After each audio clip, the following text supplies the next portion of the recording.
el caso de Pedro Castillo? ¿Por qué cree que esto no tiene fuerza como para que lo vean? En realidad no lo tiene por lo siguiente. No existe, viendo el caso objetivamente, que haya una violación a su debido proceso, ¿no? O sea, Pedro Castillo está siendo sometido a un proceso penal actualmente en la sede de la Corte Suprema, sometido a una prisión preventiva ordenada por un juez, denegado en segunda instancia, si mal no entiendo, respecto a su libertad. Sí, Está ahora siendo sometido a una nueva investigación por delitos de corrupción y lo más probable es que dicten otra prisión preventiva en ese caso. Entonces, que exista una violación al debido proceso en términos flagrantes no existe. Lo que ellos dicen es que la violación fue cuando se le vacó. Es decir, él da el golpe de Estado, se estaba tratando de fugar, ¿no? Lo detiene la Policía Nacional y el Congreso de la República apura el trámite. Y dice, si no recuerdo mal los números, que se necesitaban 104 votos y se alcanzaron 101 votos. Ese es su argumento de fondo. Tal vez la parte más fuerte que tenga el expresidente Castillo es el hecho, y esto no está normado, no está claro en la legislación interna de Perú, de haberlo destituido, de haber levantado la inmunidad en flagrancia. Pasa que el levantamiento de inmunidad de un presidente de la República, un expresidente de la República, supone plazos que están reglamentados o establecidos en el reglamento del Congreso de la República. Pero en el caso de Castillo, eso no se cumplió. Eso tal vez sea la fortaleza del expresidente Castillo, la única fortaleza. Pero estamos allí, en el meollo del asunto, en el punto donde está quebrando el orden constitucional. Yo estoy totalmente de acuerdo contigo. El punto es que eso no está establecido en la ley. O sea, el debido proceso supone que en el contexto de un proceso, de juicio político, proceso penal, sea cual sea, las reglas deben estar claramente establecidas y esas reglas son a las que tenemos que ajustarnos. Son las reglas del juego. Muy bien, pero la Corte Interamericana, la Comisión Interamericana de Derechos Humanos, ¿se habrá topado con un caso de estas características de un dictador que no le salen bien las cosas? No ha ocurrido. Pero, ¿cuál va a ser el resultado, Karina? Yo creo que ese es el punto flaco para el Estado y el punto fuerte para el expresidente Castillo. Sin embargo, acá hay un tema de tiempos. Ayer se presentó la petición ante la Comisión Interamericana. La regla general es que una petición que se presenta a la Comisión se transmite al Estado después de 4 años. O sea, esperemos aquí hasta el 2027. Esperemos ahí. Sin embargo, el caso del presidente Castillo tiene una excepción, por el cual la Comisión Interamericana puede darle un trámite excepcional, en el sentido de que está privada de su libertad. En caso de personas privadas de libertad, la Comisión da un trámite un poco más acelerado. Pero igual, una petición ante la Comisión Interamericana, por lo menos, si es que es muy rápido, demora 2 años. Y lo más probable es que si la Comisión Interamericana recomienda al Estado peruano decirle, haz un nuevo procedimiento para levantarle la inmunidad al presidente Castillo respetando los plazos que están en el reglamento, lo más probable es que el expresidente Castillo ya esté en prisión preventiva por los delitos de corrupción. Con lo cual, en libertad no va a salir. Es prácticamente imposible de que salga en libertad. Y si el Estado peruano no cumple con esas recomendaciones, lo más probable es que la Comisión Interamericana someta el caso ante la Corte Interamericana. Y ahí hablamos de 2 años en que la Corte va a resolver. Entonces es puro papeleo. Básicamente. Porque yo entrevisté hace unas semanas a Walter Ayala, a su abogado, y me dijo que en la práctica no se buscaba, o él era consciente que no se le iba a reponer. Y yo le dije al aire, entonces ustedes están haciendo perder el tiempo al Estado. Tal vez es una falsa expectativa para el expresidente Castillo, pero en todo caso sí es importante que este tema se aclare en el sistema interamericano, ¿no? Además, la Comisión Interamericana, si es que le da un trámite más rápido a la petición en favor del expresidente Castillo, puede declararla hoy incluso inadmisible, porque no han terminado de agotar los recursos de jurisdicción interna. Lo que escuché al abogado Ayala es que ellos han presentado amparos, habeas corpus en Perú, que todavía no se han resuelto. Ellos dicen que hay un retardo injustificado, pero en realidad lo han presentado en febrero, el Poder Judicial está de vacaciones, y normalmente estos casos toman también su tiempo. Así que retardo injustificado, si digamos en el ámbito del sistema interamericano se actuara un poco más rápido, esta petición tendría que ser declarada inadmisible, porque para presentar una petición en el sistema interamericano, la primera regla es interponer y agotar los recursos de jurisdicción interna. Si no los han terminado de agotar, no hay posibilidad que este caso se conozca en el sistema interamericano. Entonces, es bien complicado, técnicamente hablando, desde el punto de vista jurídico y en la práctica, de que le concedan la razón. Pero en lo único que sí te digo que le pueden dar la razón es porque no se cumplieron los plazos de reglamento para inhabilitar, o destituir, o levantarle, la inmunidad.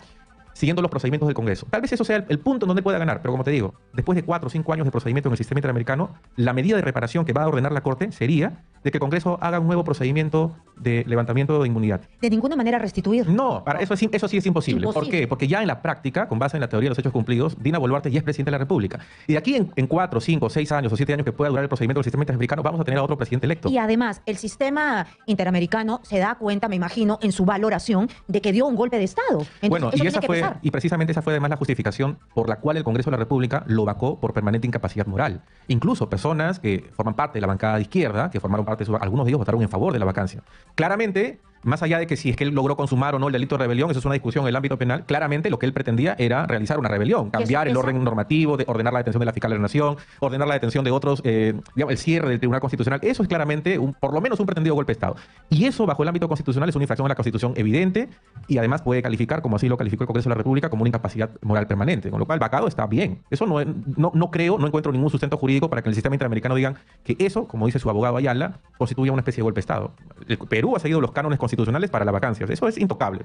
En lo único que te digo es probablemente en el caso de la flagrancia por el delito de rebelión y que el levantamiento de la inmunidad se haya hecho sin necesariamente contar con los plazos del Congreso. Ahí hay un vacío legal. Ahí sería interesante que los congresistas de la República echen mano, regulen esto, porque el caso del expresidente Castillo probablemente en el futuro no sea el único. Vivimos en ese tipo de situaciones políticas, ¿no? Así que sí, probablemente ahí sería importante que regulen una situación de flagrancia como lo que ha ocurrido con el presidente Castillo, para evitar problemas en el futuro. Usted que es especialista en derechos humanos, quiero saber su mirada respecto a las lamentables muertes que han habido en esta gestión de Dina Boluarte. Se dice de parte de un gran sector de la población que han sido asesinatos selectivos, que se ha querido matar, que ha sido una política de Estado matar.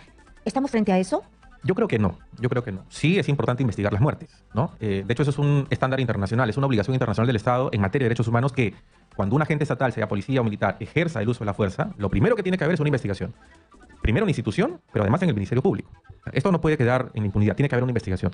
¿Eso supondrá necesariamente que se encuentren a los responsables? No en todos los casos. En algunos casos sí, en otros casos no, pero se tiene que investigar. Ahora, ¿existe una política de Estado de ordenar matanzas? Yo creo que no. Es decir, tenemos que trasladarnos tal vez a otros lugares, ¿no? Como en Argentina, ¿no? Donde sí, en determinado momento, una dictadura militar, habían órdenes directas, había un programa de cómo torturar, desaparecer personas, ejecutarlas extrajudicialmente, pero era una orden desde el gobierno y estaba plasmado incluso en documentos, ¿no? La Operación Cóndor, ¿no? que es una violación de derechos humanos transfronteriza también. Todo eso tiene un plan. Eso es diferente a lo que ocurre en el Perú. En el Perú seguro ha habido un uso excesivo de la fuerza, pero se tiene que investigar.